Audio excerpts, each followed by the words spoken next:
destiny. I am Fenrico, Macbeth. Though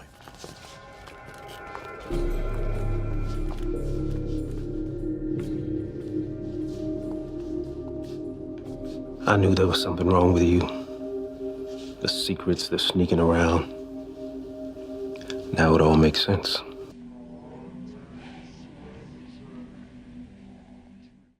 Through 2.7, we've gotten a final answer story of Fenrico through the eyes of Choyan.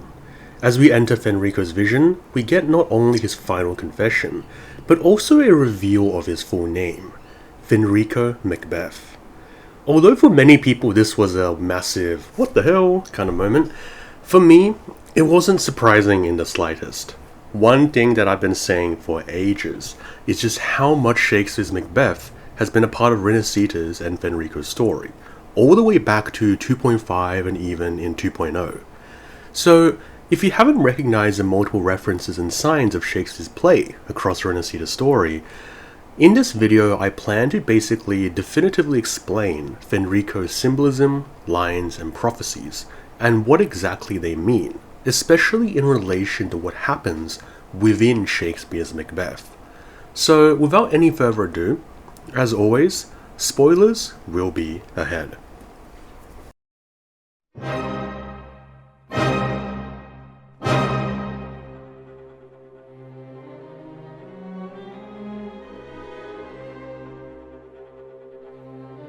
Even though the reveal that Fenrico was Macbeth surprised a lot of people in 2.7, I've been saying for months now just how much the two are connected.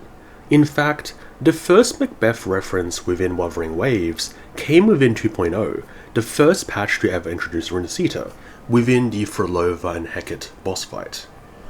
To preface, one important thing to understand is that even though we hadn't gotten a lot of information on Phrolova yet, that would of course come in 2.5, Hecate, which is Frolova's signature echo, is actually named after a character in Macbeth. Although Hecate is in its own right a Greek underworld goddess, it's also the leader of the infamous trio of witches in Shakespeare's play, who give Macbeth their prophecies. All hail, Macbeth! Thou shalt be king hereafter! Good sir, why do you start and seem to fear things that do sound so fair? In the name of truth, are ye fantastical, or that indeed which outwardly ye show? My noble partner you greet with present grace, and great prediction of noble having and of royal hope that he seems rapt withal. In the play, it is Hecate that fuels the witch's powers, and wishes for Macbeth's downfall and demise through trickery and her supernatural powers. How did you dare to trade and traffic with Macbeth in riddles and affairs of death? And I, the mistress of your charms, the close contriver of all harms, was never called to bear my part or show the glory of our art. And, which is worse, all you have done has been but for a wayward son, spiteful and wrathful, who, as others do, loves for his own ends, not for you. And that is exactly why that when it comes to Phrolova influencing Fenrico, nearly every reference is tied to Macbeth. Back in 2.0, before the boss fight, Phrolova first directly quotes the play, saying that the wildcat has sounded thrice and the hedgehog four. The peculiar bird sings, the moment is upon us. Thrice the brinded cat had mew, thrice and once the hedge pig whined. Harpier cries, 'tis time, 'tis time. Round about the cauldron go. Within Macbeth, this is a reference to a supernatural incantation that the three witches speak before they cast a spell to tell prophecies to Macbeth, just like how Phrolova will, in the same fight, reveal the prophecies that chart the course of the fate that guides the hand of both Fenrico and the land of Renasita. Within Frolova's own story, she even quotes Macbeth as well, claiming the vaporous drop to start her plans. Within Macbeth, the vaporous drop is a magical nectar that Hecate harvests from the moon to power her magic, tying Macbeth and Wuthering Waves even closer together.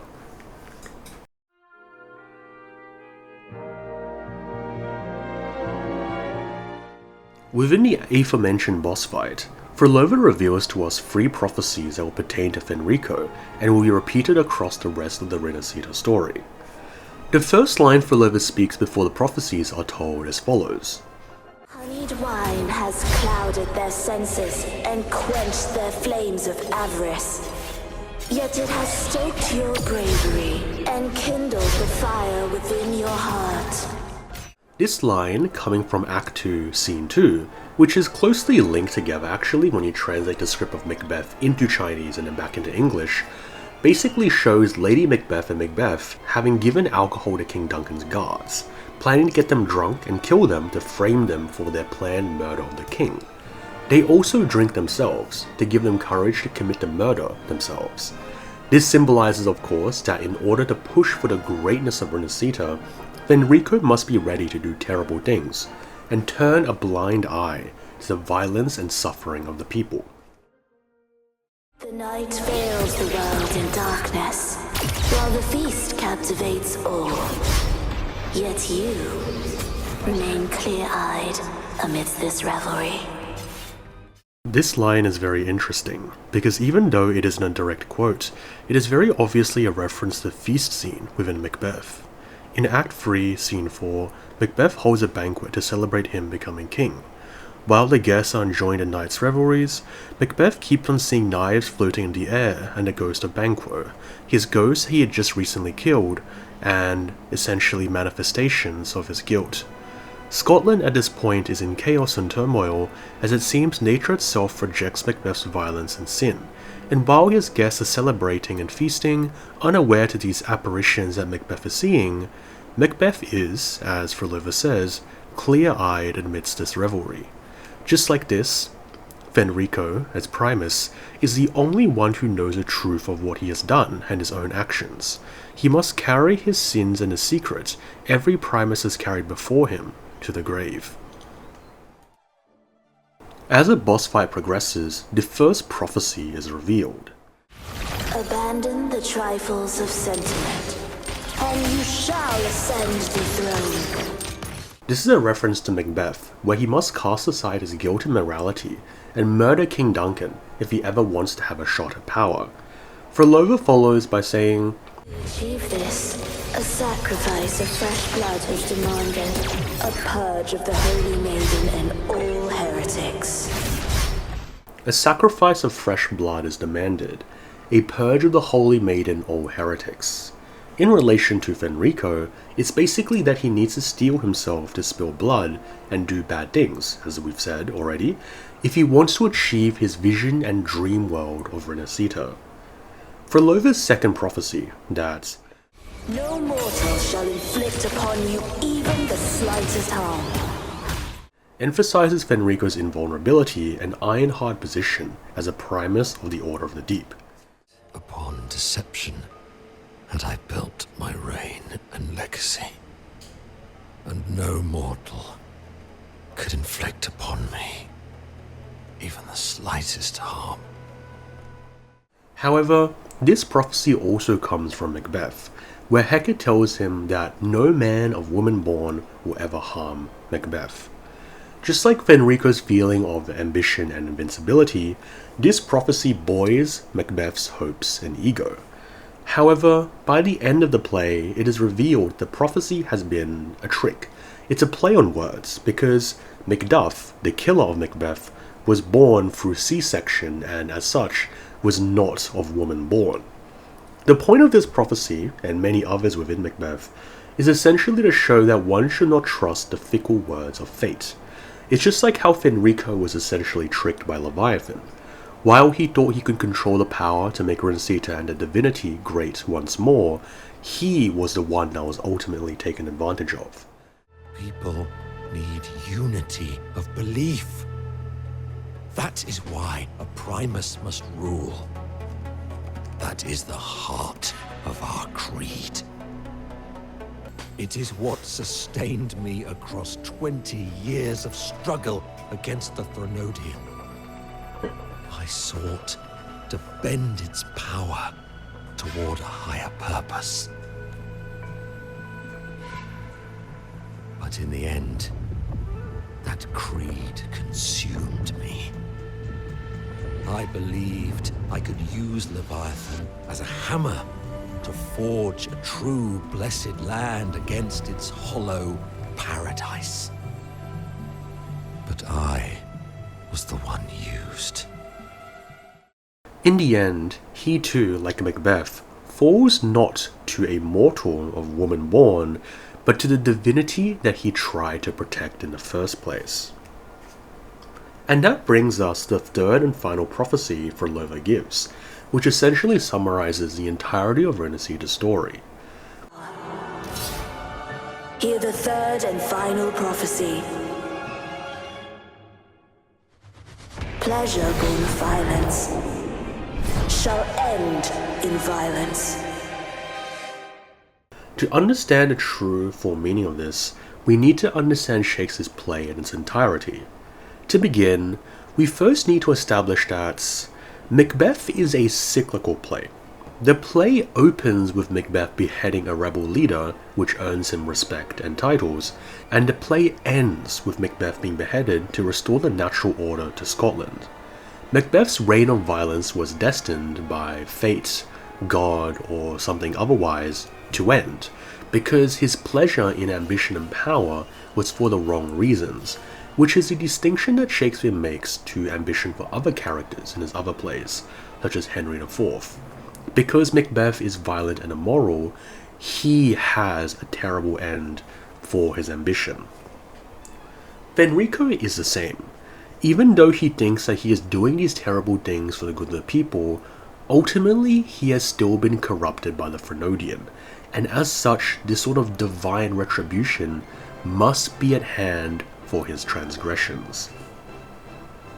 However, Phrolova finishes the 2.0 boss fight with something interesting, when she says, "What a pity. The prophecy says the king will not take his final bow in this act. Reality beckons. Have you glimpsed the truth in this dream? 2 prophecies fulfilled, but the third? I await to see how you will rewrite it." What that implies that even though Fenrico's violent actions have essentially already begun to happen before Rover even stepped foot in Renacita, the final prophecy of the pleasure born of violence that ends in violence has still not come to terms yet. This is not only Fenrico, but a reflection on the fate of Renacita itself. When Cristoforo says, "All I know is this. Those blessed by the sea are ever doomed to bear its curse." we know after 2.7 that Cristoforo and Phrolova were talking about the violence that caused a longing for unity that gave birth to Leviathan, which manifested as a fear of the deep sea. When in 2.0 Phrolova said that the third prophecy had not yet been fulfilled, what she meant to say was that despite Fenrico having already fallen to the Threnodian in a sense, Renacita's fate had still not yet been decided yet. So, do you seek vengeance? In violence shall I end the pleasure born of violence. My flock, the faithful of the Order, and the wandering righteous one, they shall prevail. Even though I should fall into hell, Leviathan too shall burn beside me.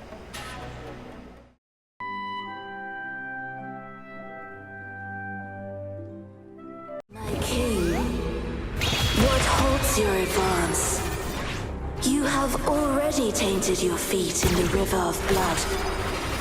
There is no retreat. The path born of injustice must be fortified with further transgressions. The soul must be steeled in bitterness. This line, which comes from two separate instances in Act 3, Scene 4, is a very interesting one.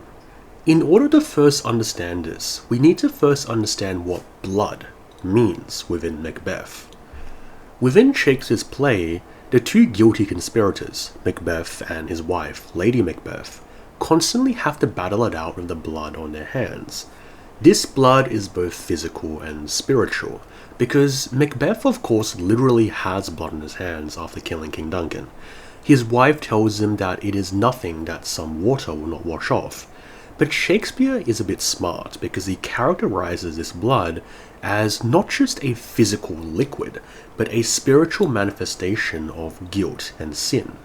Even after the blood is physically off, Macbeth keeps on imagining the blood on his hands, even going as far to say that even the seas of Neptune could not wash it off.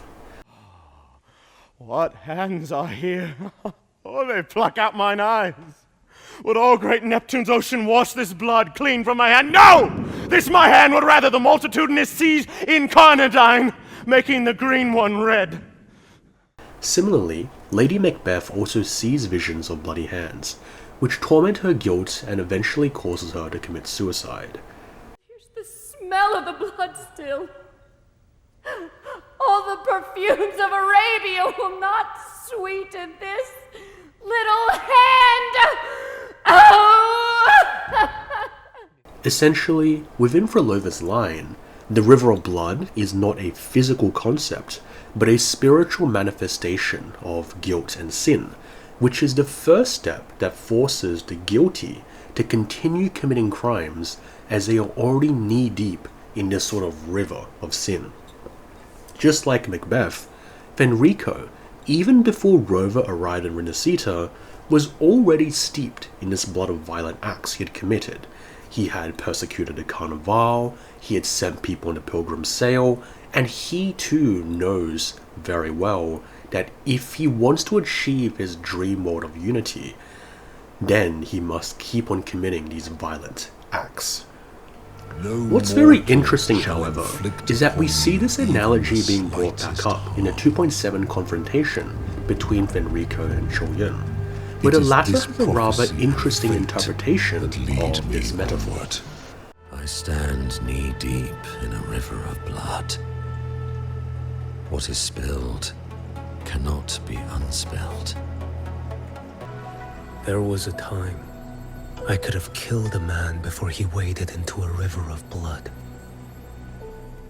Chol-yun says that he once could have stopped people before they stepped in a river of blood, which is a reference to his status as an ex-member of the ISA. He used to be able to punish people without trial, as the Internal Security Bureau operates outside of the law and government. But now that he is exiled, he cannot stop people from committing these crimes, stepping in the river of blood, essentially. With this done, we now move on to the second part of Phrylova's quote, which takes from a quote in Act 3, Scene 2. It's a little bit different because it was translated into Chinese before being translated back into English, but essentially it's kind of the same concept. This is said throughout the Renacita story on 3 separate occasions, first by Frolova, then by the false Fenrico, before being spoken before death by the real Fenrico. The path born of injustice must be fortified with further transgressions. Bloodshed cannot be avoided.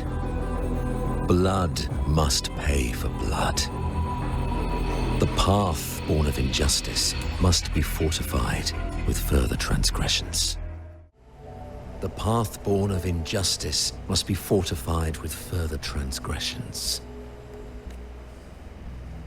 No, our path was built upon a foundation of righteousness. This line is actually really simple to understand. Macbeth as a character begins his descent into the path when he first lets his ambition take over and murders King Duncan. When he commits his first act, he cannot stop. His position as king can only be assured of more and more violence. which leads him to kill Banquo and his children, Macduff's children, and basically anyone who threatens his power as king. Fenrico is the same. Once he wants to create the Blessed Land and take on the Thrunodian, he can only keep on committing more and graver sins to keep his dream true, as a sort of sunk cost fallacy, basically. Both Fenrico and Macbeth cannot stop once they set their eyes on a path. They must fortify this with further transgressions.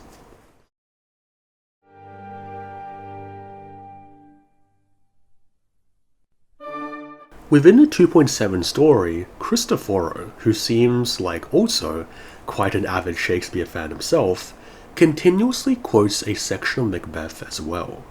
Life is but a walking shadow. A poor player who struts and frets his hour upon the stage, and then is heard no more. It is a tale told by fools, full of sound and fury, signifying nothing. Life is but a walking shadow, a poor player that struts and frets their hour upon the stage. And then, in the blink of a moment, is heard no more. These three lines are actually from a very famous part of Macbeth, which we readers simply like to call the tomorrow and tomorrow and tomorrow soliloquy. A soliloquy is essentially a sort of self-monologue presented to the audience when no other characters are present on stage. And this little speech by Macbeth takes place in Act 5, Scene 5, when he is about to be undone and is essentially on the very cusp of his doom.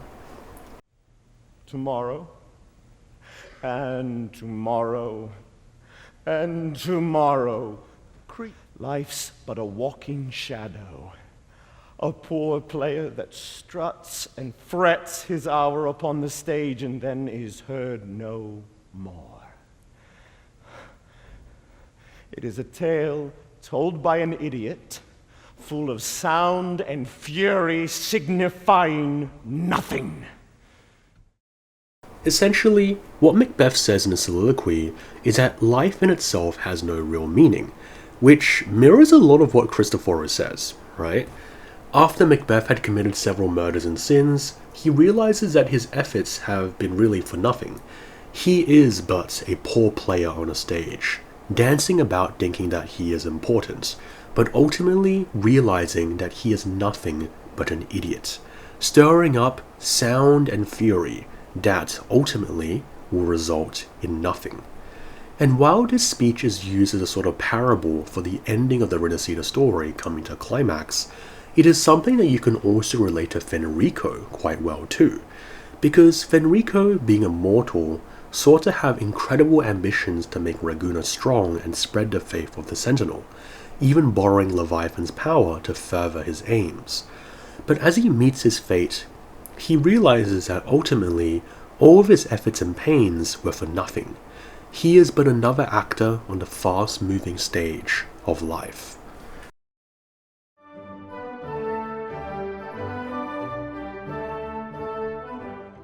Now that we've finally gotten through all the symbolic references, let's talk a little bit about Fenrico and Macbeth holistically. To fully understand, we need to interpret the play of Macbeth as having two key themes or lessons. The first being of ambition, that while it can be a good thing, letting ambition consume you will ultimately result in terrible consequences.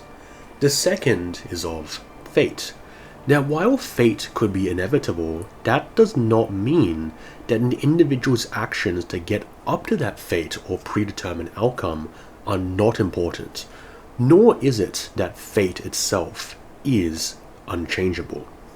For example, think about it in this way. While all of the witch's prophecies may be true and Macbeth is destined to become king, the action of killing the king is something that he has entirely decided upon himself out of his own volition. The witches don't tell him to kill King Duncan. That's what he decides to do because he's been corrupted by ambition and thinks that's what he must do, when really nobody did it but himself. This is just like Fenrico in a way. In a sense, he thinks that he is beating fate by using Leviathan's power to better Renacita, but in the end, it was fate, Leviathan itself, that was playing him within the palm of its hand. Macbeth and Fenrico are all both incredibly ambitious characters, to the point of it becoming dangerous. In this sense, that we can say that the hamartia, or the fatal flaw, of both of these characters is their overflowing ambition that makes them willing to do terrible things to achieve their goals. If it were not for this, their hamartia, Macbeth and Fenrico are the same in that they aren't inherently bad characters. Fundamentally, they are both good people who want to better their country, they fight for their country, but they're poisoned by their overwhelming ambition, and it is this that leads their downfall and their tragic end, being their hamartia, or fatal flaw. Ambition and obsession fueled your fight against the Thrunodian. But in the end, they're the very things that brought you down. Yours is a scripture of righteousness, yet evil and atrocity are written all over your deeds. This is, however, where Macbeth and Fenrico differ, because while Macbeth regrets all that he has done by the end of the play, something that we went through within the Tomorrow and Tomorrow and Tomorrow soliloquy, Fenrico is different, however. When Cho-Yun asks him whether he would do all that he has done, all again, Fenrico doesn't hesitate to answer that he would. Because unlike Macbeth, who did what he did out of really the greed and lust for power, Fenrico truly believed that even if he was tricked by Leviathan to do its bidding, his heart was true. He only wanted the best for Renacita, even if the path of violence that he walked caused him and his people to suffer. At the end of the day, however, both Fenrico and Macbeth are tragic heroes that are undone by their hamartia, or fatal flaw of ambition.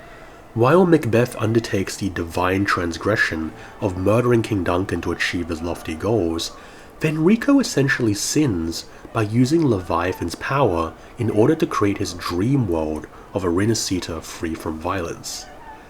Let us finish this video, essentially, with a quote from Macbeth. "I have no spur to prick the sides of my intent, but only vaulting ambition, which overleaps itself and falls on the other."